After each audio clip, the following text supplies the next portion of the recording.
Ce que l'étude fait ressortir, c'est clairement l'engagement de la direction, que ce soit par nos méthodes quantitatives, donc avec les questionnaires, ou par les entrevues individuelles. Vraiment, on voit que l'engagement de la direction est un facteur qui est déterminant dans le succès des démarches. Un deuxième facteur, c'est d'intégrer nos démarches à la planification stratégique. Alors, ça assure une certaine pérennité des interventions dans le temps et une bonne stratégie de communication. Souvent, on fait des choses et les gens ne sont pas au courant.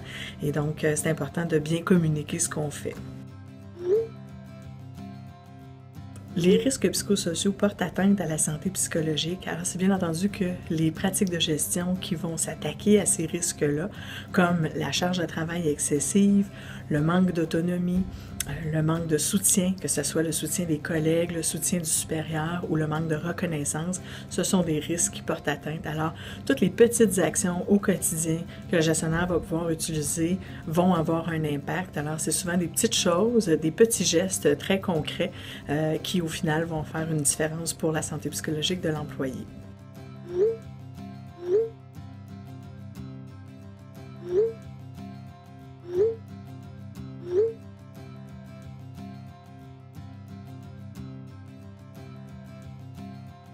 Un des éléments qui ressort de l'étude, c'est que les gestionnaires sont aux prises avec les problèmes de santé psychologique du personnel et avec les risques psychosociaux.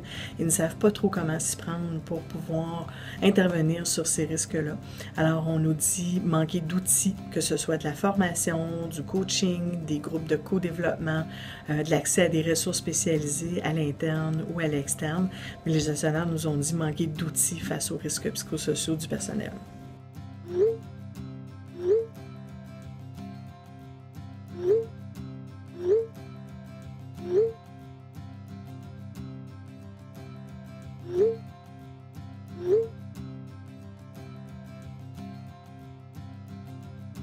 D'une part, il faut que le gestionnaire sente que l'organisation se préoccupe de la question de la santé psychologique et des risques psychosociaux.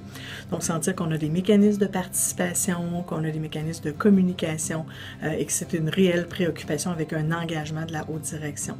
Il faut deuxièmement que le gestionnaire ait un environnement psychosocial favorable. On parle ici d'avoir, entre autres, de la marge de manœuvre. Il ne s'agit pas que de vouloir adopter des bonnes pratiques de gestion, mais également de pouvoir les adopter. Et on parle également d'avoir une bonne santé psychologique soi-même. Hein? Donc, je ne peux pas donner à l'autre ce que je n'ai pas moi-même. C'est ce que l'étude fait ressortir.